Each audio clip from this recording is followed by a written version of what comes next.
Giddel Goes Toward the Light, Chapter 8. Marcie continues. Also, I have a passion to express gratitude. So much of my life was filled with worry, and now I see it was all for nothing, as life is such a joy. I am so thankful for all my experiences, and thank you all for these moments of gathering and sharing of the all. Each of my moments now, I become even more grateful, and express I must.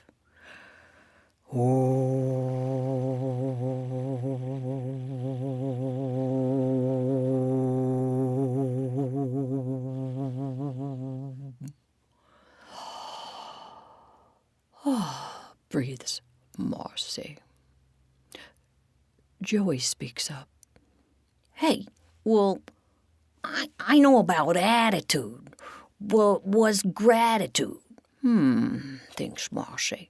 Well, my new friend Joey, my attitudes or emotion-driven stance I took in some positions or another with someone or something in my life before I had knowledge I was loved. Well, I had attitudes, beliefs and feelings, judgments about so many beings, places, and things. All of these attitudes were born from fear, doubt, and worry. Once I knew all is love, and I am loved, my intention was not to steal any good feelings from anyone through my attitudes. It takes a while, but celebrate I must at the constant arrival of this intention. Well, says Joey, kind of like my girlfriend Punchy and me. Well, like, she's always saying, I don't know how to gather shiny enough trinkets. And I'm always saying she just doesn't know how to stack the stuff up so it looks nice. And we absolutely have an attitude about a lot of things. Yes, that's it, says Marcie. And as you both realize, all you gather and stack is a gift to begin with. Any worries and tensions are reduced over time. Gift, says Joey. Hey, I had to work hard for all the stuff we have. Marcie speaks. All of life is steps, Joey, and you can believe that, as you have seen it in the others here now, yes? Well, yeah, but hey, says Joey, I want Punchy to hear all this. Do you guys want to meet her? She's quite a rat. Light brown hair, shiny black eyes, a little dab of white between her cute toes, and... Okay, says Giddel, we get the picture. Patience is up for Giddel, as he is anxious to converse with the winged creatures. Yes, certainly, says all. Patsy is not quite totally behind the idea, but agrees, and says, Joey, please let her know as you invite her that she will be saying me and Marcie so she doesn't scream, all right? Okay, says Joe. I'll do what I can to prepare her. Joey approaches Punchy. Hey, Joe, where you been, dude? Punchy slaps Joey on the arm. She got her name from being one of the kind of rats who slap or punch you to make contact before or as speaking. Hey, Punchy, I want you to meet my new friends down in the garage. They're really cool. Well, I'm getting to know them, and, well, yeah, cool, Joe, let's go. But, says Joe, I need to tell you they're a little different, you know. One is bigger than us, one is lighter color than us, and, oh, Joe, you know I really don't like you being so protective. I'm cool. Let's go. Okay, says Joe. Over here, round over there. Ah! Whoa! Dude! What's up with these freaks? As Punchy slaps Joey's other arm. What were you thinking, dude? Introduce me to who, dude? What's going on down here? This is like too weird for me, says Punchy. Wait, says Joey. Just stay a minute and relax and listen. You'll like it, honest. Joey, dude, you've gone off the deep end. I kind of saw this coming, but no, Punchy, this is really smart stuff. We've been talking about, not all the stuck in the same old chatter like the rat clans upstairs. This is all new, interesting stuff. Punchy steps down hard on Joey's toes. Joey, wake up, dude. Come on back upstairs and get a grip on yourself, says Punchy. Joey sighs. All right, Punchy, I'll be up in a little while. Punchy turns and heads back upstairs. She looks back at Joey and says, Besides, dude, when your dad, Louie, bites the big cheese, we inherit all his stuff. Marcie breaks the silence. Joey, I wouldn't take her too personally. Her interests are elsewhere at the moment. But she's really attractive. My first girlfriend and all. Uh-oh, says Patsy. I feel a change in the air. Giddel says, more so, there is a choice coming. Well, I'm not ready for either, says Joey. Did you see the white between her toes? She's so cute. She sure slaps you around a lot, says Patsy. That's just a love tap. She's so well, she lights up my torch, you know what I mean, says Joey. Marcie speaks. Yes, I believe we all know what you mean, Joey. A different expression and vibration of light that I'm speaking of. A little different from the light Giddel wants to go toward, and that Patsy intends to understand. Patsy will have a decision to make post-understanding as well, that goes beyond her lights of fame. Joey speaks. Well, this present decision is harder than the last one. That was easy, just to listen in line. When you grab hold of your inner rat, Joey, you will know what to do.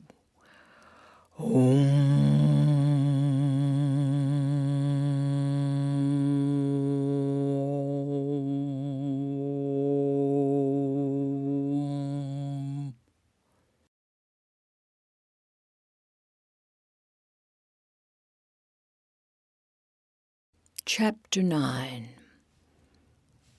My what? My inner rat, says Joe. Oh, I gotta go be alone and think, kid. I want to sit by the chimney. It makes me feel good with a light coming down through it.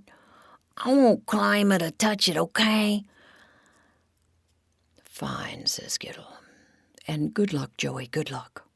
Marcie speaks. There is no wrong decision. Just one he makes with his truest self and for himself in the moment. I believe Joey will meet this challenge. He's already made the first step, which is to sit with himself beforehand, reassures Marcie. Marcie continues. Life is experiential, and as Trudy told you, Giddel, forgiveness is a loving gift for us to utilize as we make different choices. Like if we do happen to judge ourselves or others along our paths, to be capable of making new choices without guilt from the past is such a loving gift from the great winged ones and our inner rat.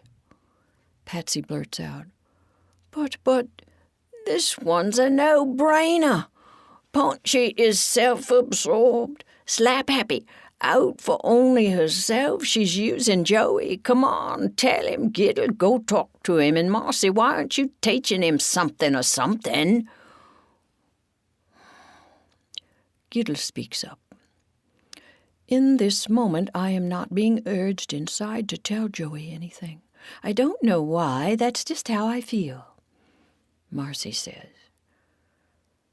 So please continue, Patsy. You are feeling Joey needs your insights? Well, yes. What's there to sit with, says Patsy. Well, says Marcie, do you believe Joey has more information about how he feels than you do, Patsy? Well, sure, I'm not him, says Patsy. Perhaps, says Marcie, because Joey is accessing his feelings. He can come up with how he actually feels and what he wants for his life, rather than judging Punchy for just being herself at this time, or listening to others about how he should stay away from Punchy due to her rather spontaneous behaviors at that, says Marcie. Punchy shared her true feelings when she came here and saw us all. She didn't try to hide any part of herself from Joey, or any of us. Is this true? Well, yes, says Patsy. Punchy seemed to be just Punchy. Marcie continues. And wasn't it easy, actually, to see what Punchy's focus is right now? Clearly, she likes it upstairs where all the action is. She wants more stuff. At this time, she is not interested in what any of us down here have to say or share, and she wants Joey to come with her upstairs. Okay, all right, says Patsy, and because Joey really likes her, he's got a big decision to make. Yes, says Marcie. Compassion for Joey is called for here.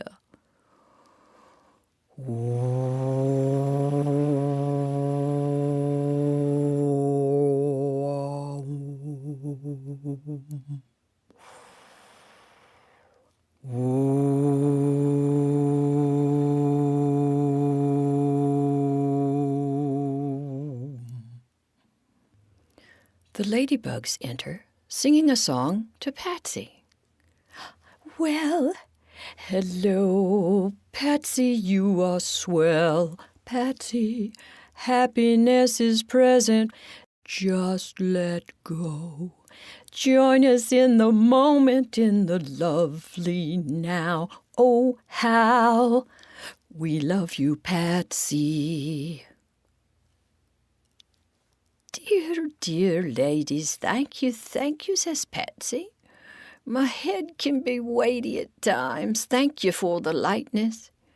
Giddel seems happy, too. It does feel as though there's less heaviness here now. Marcie speaks. Light-heartedness can be present while sloughing off the past and becoming more present. It's all the same to me now. Patsy, says Marcie, you have recently just discovered you no longer need to protect me, and perhaps no one needs your protection, not even Joey. You can ask what brings you more to the moment more efficiently. If you were not reasoning and judging your situations, you could more easily just feel your own inner rat. When you look inside, rather than focusing on your outer experiences, which are in the past so quickly anyway, and created from the past for sure, well, then you have ahas and love available in each and every moment. Too much, says Patsy.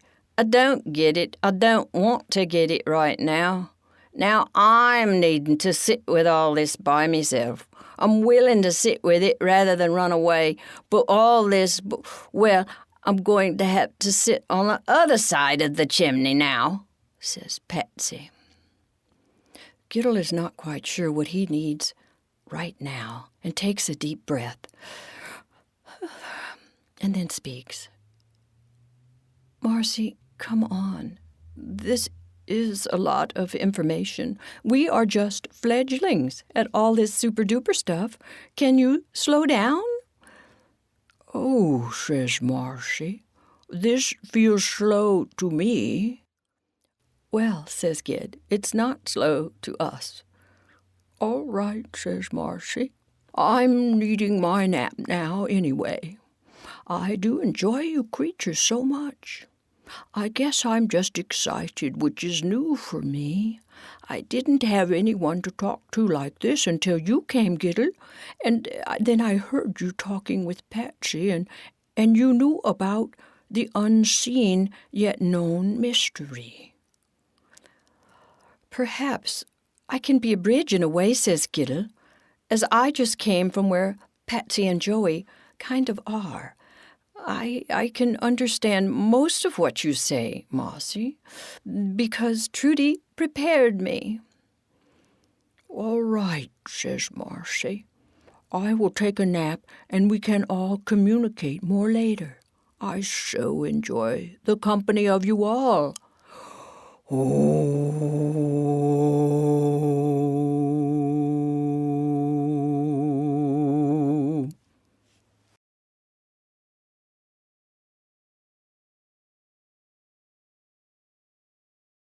Chapter 10. Giddel, one more thing, says Marcie. Once you experience limitless love, you will know what eternal love is.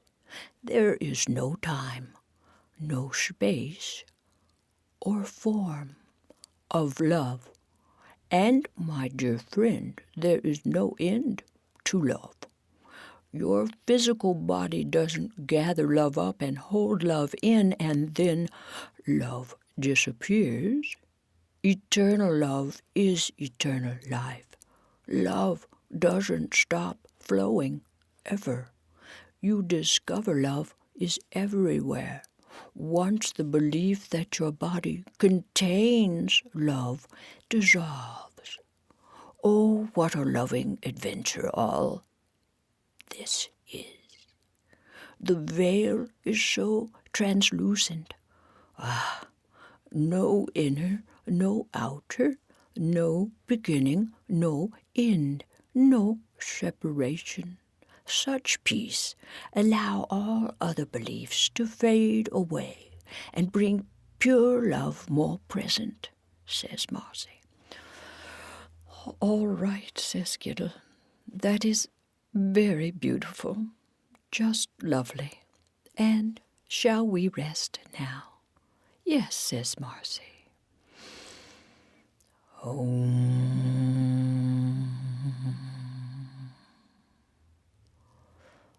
Almost immediately, Marcie is asleep and snoring. Giddel has just begun to drift off when he realizes Marcie's snores even sound like ohms. Surrender to the now, he repeats to himself, where peace resides. All is well. Giddel is awakened after a short nap by the ladybugs, who are dancing on his toes. What is it, says Giddel, what is it? I'm awake now. In unison, the ladies, fit and able, speak. We have someone we'd like you to meet. Oh, no, says Giddel, I'm most tired of meeting new ones. Oh, you will like Sugar. Who? Well, his name is Sugar, but it's pronounced Sugar, as he is from the southeast originally. One of Sugar's friends taught us his accent, and Sugar likes to hear it. You see, Sugar is a twin also, but his sister Spice didn't make it. Sometimes Sugar likes to be called Sugar and Spice, so she may live on through him. Giddel speaks up. Okay, I am now interested to meet him, ladies. Sugar appears out of the corner of the garage and waves a greeting to Giddel and smiles. Well, can he talk, says Giddel. No, say the ladies in unison, Cat got his tongue at a young age, but he is the kindest, sweetest little rat you'd ever want to meet. And he knows sign language. What's that, says Giddel. Well, Sugar writes down what he wants to say, and then you can read it like a sign. Sugar is a quiet leader, too, say the ladies. He is so peaceful. There's something about him you just want to know. Some want to know how he got so peaceful. Others believe Sugar to be very strange at best. Marcie is slowly waking up and hears the tail end of this tale and ohms, "Om," and says, "Oh, a little rat shall lead them." "Hello to you, Sugar," says Marcie. "You see, Sugar has luck on." Luck, luck, says Giddel. A cat got his tongue. "Yes," says Marcie. "So Sugar was able to understand his inner rat very early on, as he could not spit out words of judgment, which would next have gathered retaliation.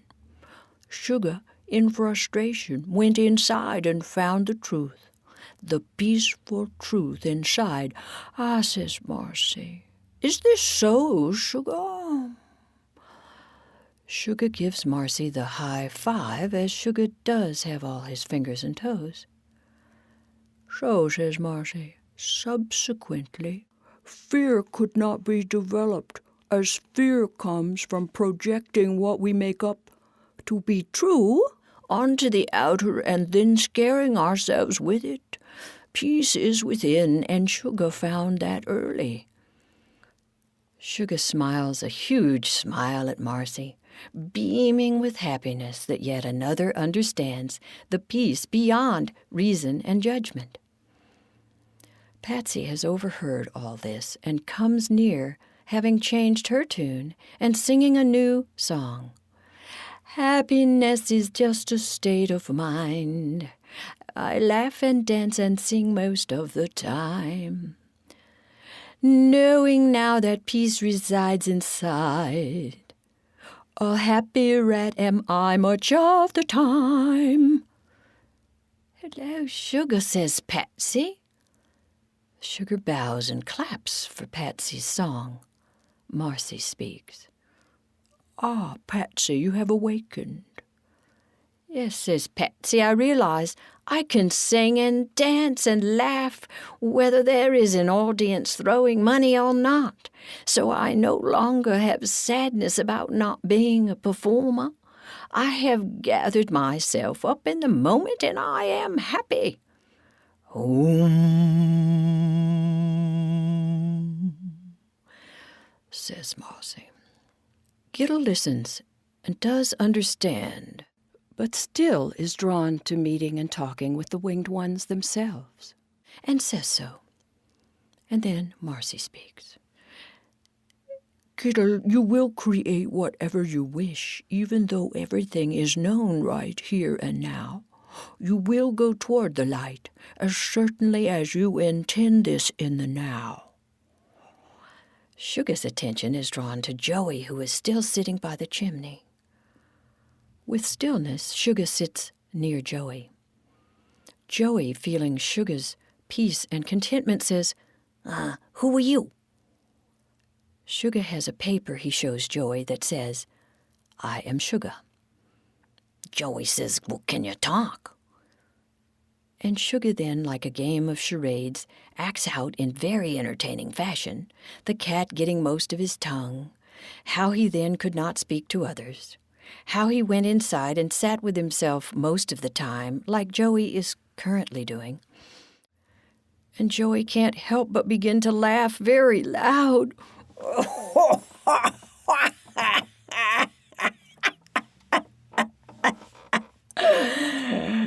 Doubled over, Joey says, gasping for air. "I'm sorry. I don't mean any harm or disrespect. It's just that you made me feel better."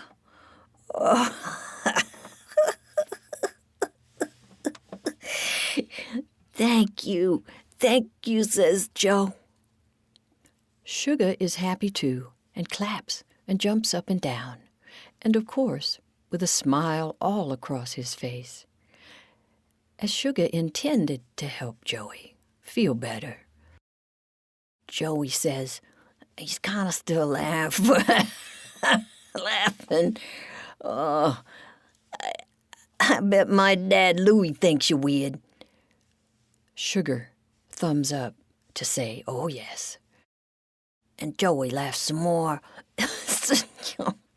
So you must know how I feel. Sugar thumbs up again.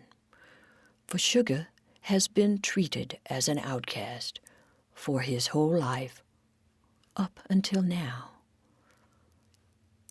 Yes, I know, says a shake of Sugar's head, yes. Joey, quieted from laughter now, says to Sugar, You know, Shug, I just don't want the same things as my dad and the other rats upstairs, you know? Sugar nods a yes, I know. Sugar holds up a piece of paper that says, but that's okay, that's just fine. Just let go to happiness and peace. Joey says, it takes time. Sugar nods yes. Sugar holds up another sign to Joey. You have only to choose a direction in the now. Later will come soon enough. Yes, says Joey. Thank you, Sugar, thank you. All of what you say feels true. Patsy comes over and joins in. I bet that's your inner rat, Joe. It's called intuition, your inner truth. Where'd you learn that, Patsy? Says Joey. I don't remember. Maybe it's been there all the time. We pull knowledge out of ourselves and each other and all, so knowledge is always nearby, says Patsy. Sugar agrees. Whoa, where have you been sitting, says Joe. That's smart stuff. The same place as you, Joe. I just got tired of fighting with all I was hearing in myself. I finally let go, says Patsy. And she sings, Happiness is just a state of mind. I laugh and dance and sing most of the time, knowing now that peace resides inside. A peaceful rat am I much of the time. Oh, great, says Joey. I like the new tone to your tune. Chapter 11. Giddel says to Marcie, Where did you get a little rat shall eat them?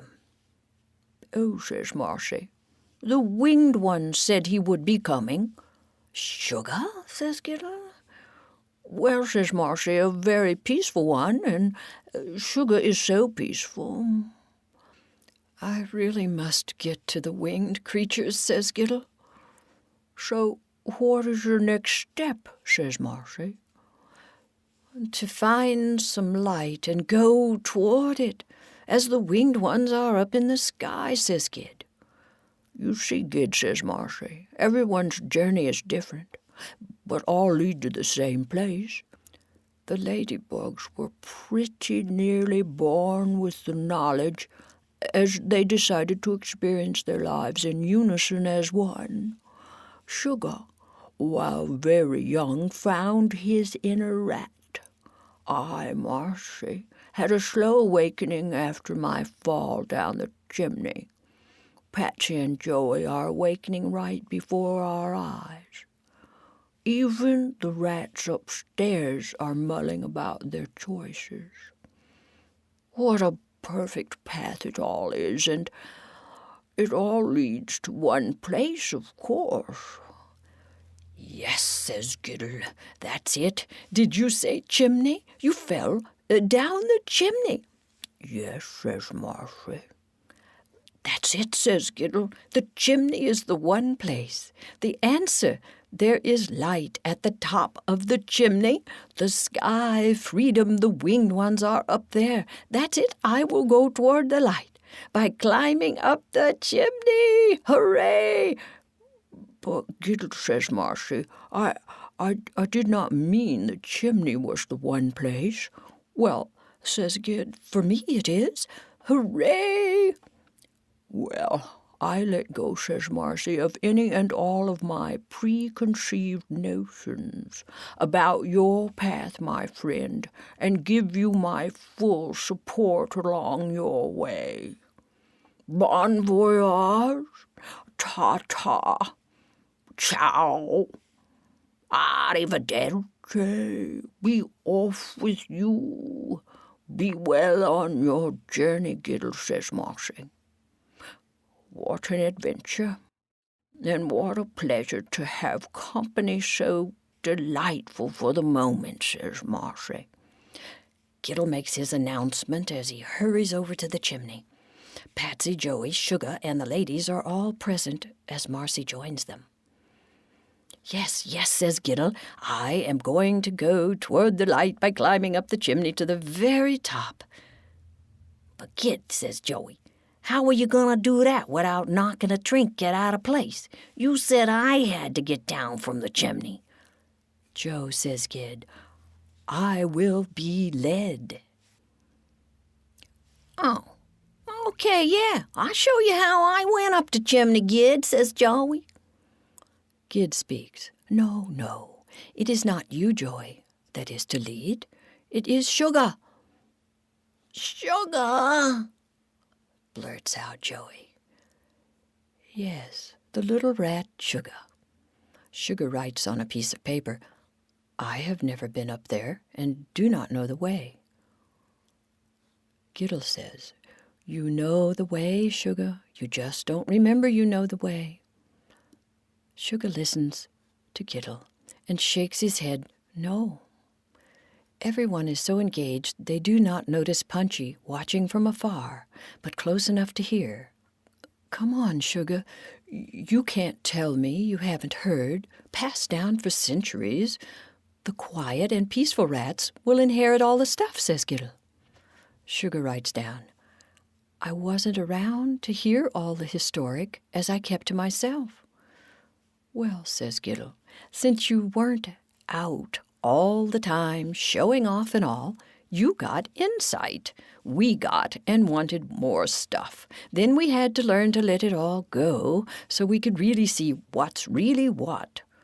And you, Sugar, know the way.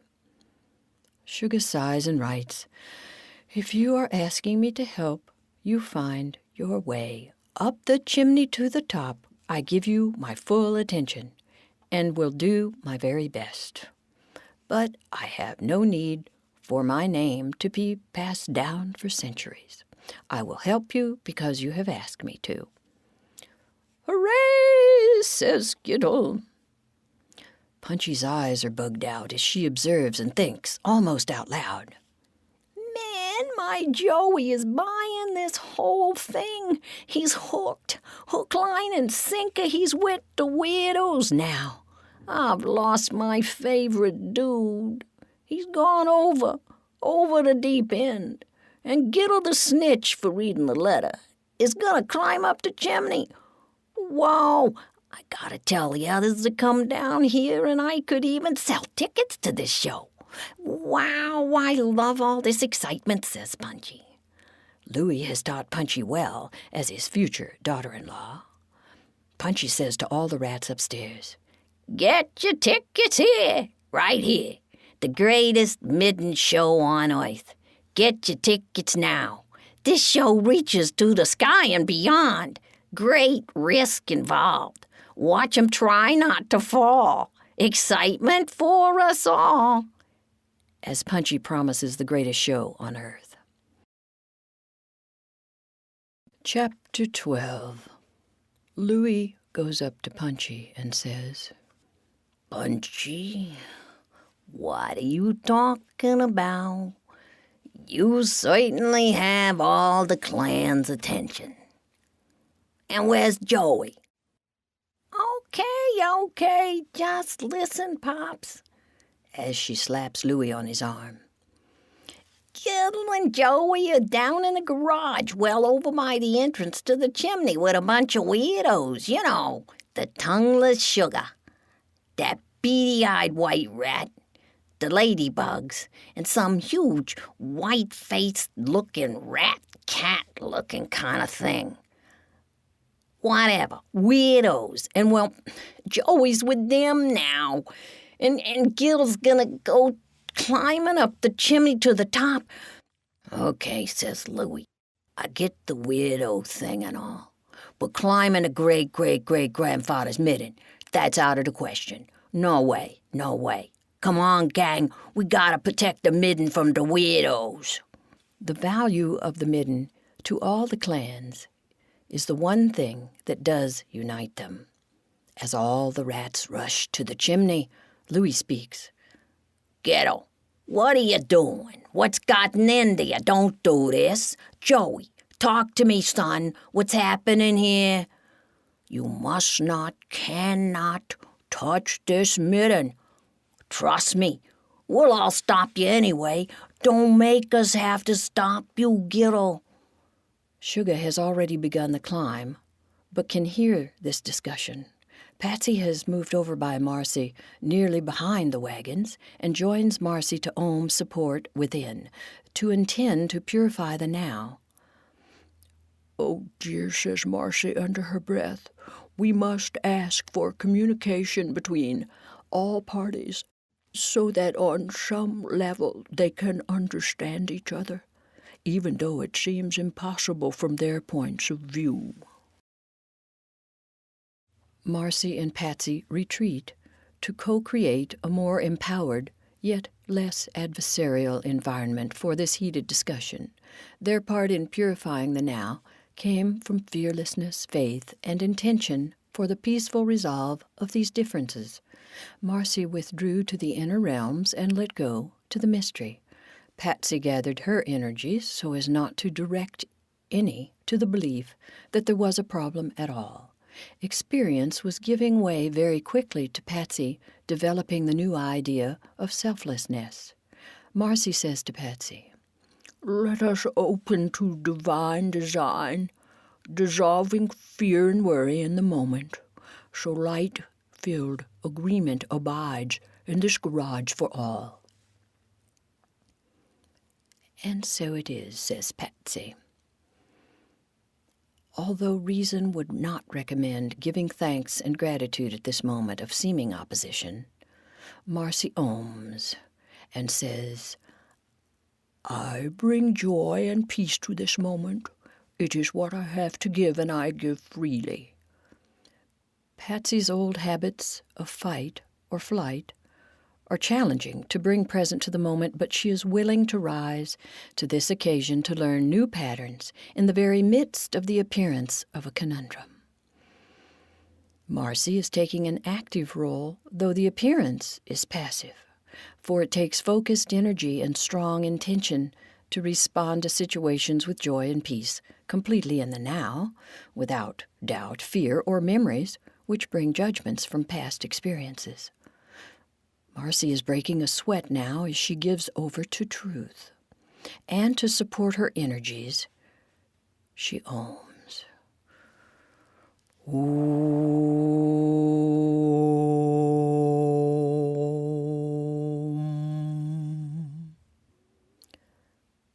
This experience to utilize what Marcie has learned on the inner is new for her. Always there's opportunity to remember who we really are, says Marcie, as Marcie slips into a deep meditation, surrendering totally to what she has to give to this situation. Dad, says Joey. Giddel and these guys are teaching me good things. I don't feel like a loser anymore. I feel like I can be useful and all. That's a good thing, right, Dad? Louis speaks. Son, what can you learn from weirdos? I tried to help you, but you kept getting off the beaten track. And I lost you, son. Lost you somewhere out on the path less traveled a long time ago. It saddens me, son. Don't be sad, Dad. I'm not lost. I'm found. I found myself down here. It's really what I've been looking for all along. These guys down here just want to know themselves really well. Like who they really are, you know? I mean, remember Grandfather Early said that. Oh, that we all needed to remember who we really are. Grandfather Early told the truth to us. These guys down here tell themselves the truth as well. And then they listen for even more truth. Dad, I'm happier than I ever have been. All right, says Louie. So does this mean you're gonna wake? Help us gather and move stuff around? Do your job? Be useful to the clans? Grandfather Early also said for us to trust each other, says Joey. And I trust these guys because I know inside how I feel. So, says Louie, how did these weirdos come to trust? Well, says Joe, they have spent a lot of time away from their families, and they spent time getting to know their own truth so they can get along even better with others. Louie says, I never heard of such a thing. They're just avoiding real life, Joe. All of a sudden, an idea drops into Joey's head out of nowhere. Dad, how can I prove to you? I'm just on a different path, have different interests, and I'm not just a slacker. Joey then shares his idea with all. Okay. I propose to show you right now how what I've learned down here can help us all. Dad, says Joey, I know I can climb up this chimney to the top and not harm the chimney structure at all, and I will bring back down the shiniest trinket from the very top and bring it down to you and the clans. I have just learned a more precise way to function, says Joe. Joey, you're crazy, says Louie. Still, Louie is interested in being the keeper of a fine, shiny trinket from the top of this midden. Louie talks with the clans. Oh, what a fine treasure of our very own to touch with our very own hands, says the clans. And the midden still stands. We could have a piece of the midden and the whole midden as well. It's very tempting, says Louie. And my son would be a hero. But, says Louie, it's risky. How do we know for sure this can be done? Then Louie and the clans decide. Joey could prove his usefulness and be freed from the weirdo identity, and Louie could hold an ancient treasure in the palm of his hands. Yeah, it's worth the risk, says Louie. Yes, it's worth the risk, say the clans of rats.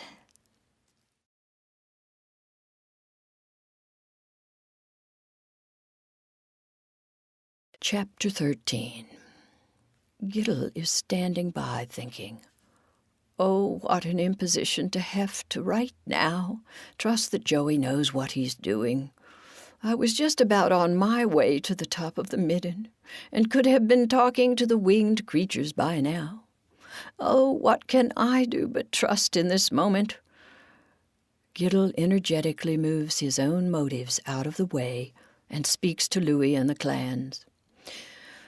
If I may speak, says Giddel, you may not have liked the challenge of change that the reading of the letter brought to the clans, but you must admit I meant no harm, and I trust deep down that you all realize I am not a weirdo as well, because it was legitimately Grandfather Early's letter.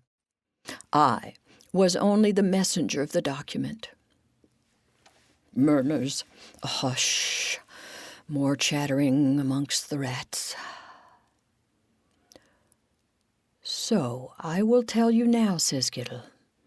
I believe Joey can complete this mission as I have seen him climb. I have witnessed he is quite an accomplished climber.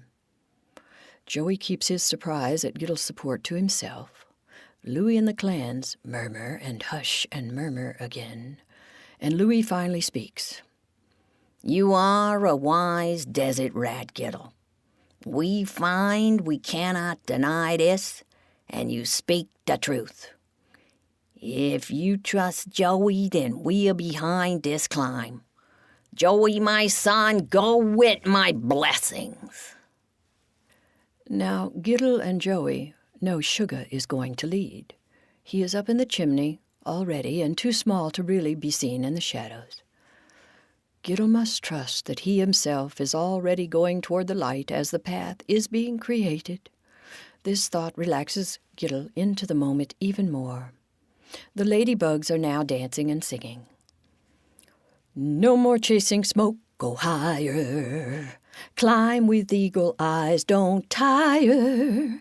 When one reaches for the light, we all get brighter. You know, says Louis, I don't get what the ladybugs are singing. I never do. But it always cheers me up. All right, let the climb begin, roars all.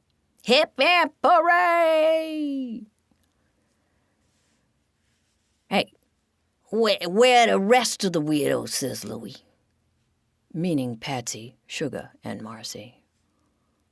Oh, says Giddel, they are sleeping right now. They will not bother us at all. Sleeping, says Louis. Yeah, right. Something about weirdos and sleeping goes together. Joey looks up inside the chimney where Grandfather Early and Vito had created a most perfect, beautiful midden in this narrow place. The chimney's building materials sparkle and shine even more when the light from above hits the trinkets, keepsakes weaved together in a most precise design. Louis looks up, too, and says, What a genius they were. Go forth, my son, go forward. Up, up, and up. Bring me back the most precious trinket from the top. Joey begins to climb, slowly so he can step exactly where Sugar has previously stepped to guide his ascent. Some of the rats below have some doubt. Some are still disgruntled about the changes brought about by the truth of the letter. Some are not as behind this challenge Joey is attempting for whatever reason.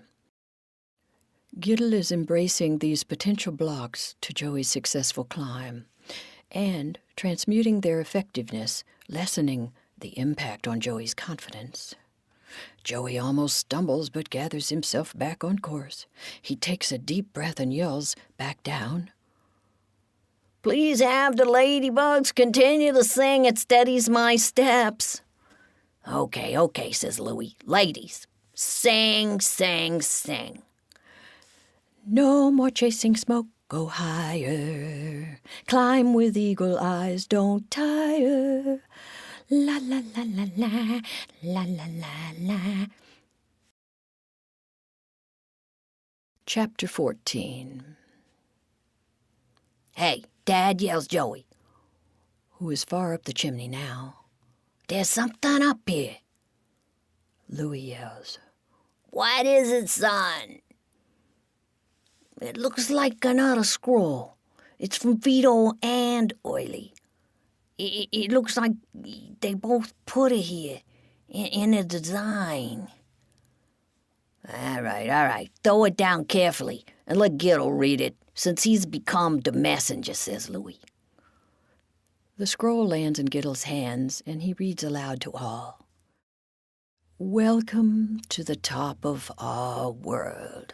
If you are reading this now, you have come far, very far.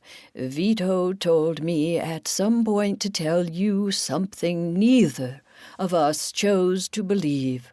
We leave it to you all to decide for yourselves, for that is only right.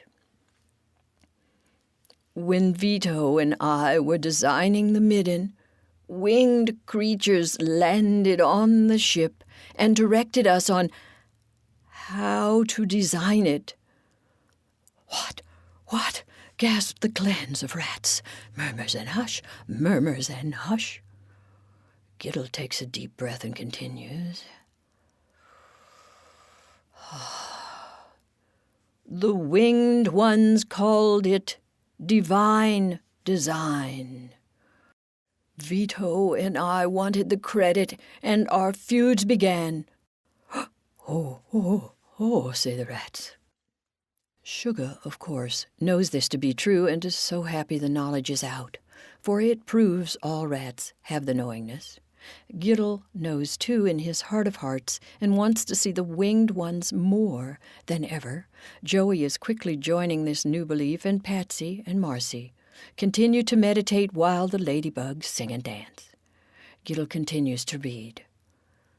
Vito and I now surrender our experience over to you, all of you, to carry on as you see fit with our generations. And so it is. You are all wonderful rats. Love has no beginning nor end. Peace. Signed, Grandfather Early. Louis speaks. How much change can one rat take? The clans continue to murmur in confusion. Joey knows how much Giddel wants to see the winged ones and says to Louis, Hey, let's just keep on our mission here. What difference does it make? I've almost reached the top and can get the shiniest thing. It's within my reach. Okay, Joey, focus now and hang tight, yells Louis. Dad, send up Giddel. I need to hand his trinket down to him. All right, go on, Giddel, get up there. You aren't afraid, are you? No, says Giddel.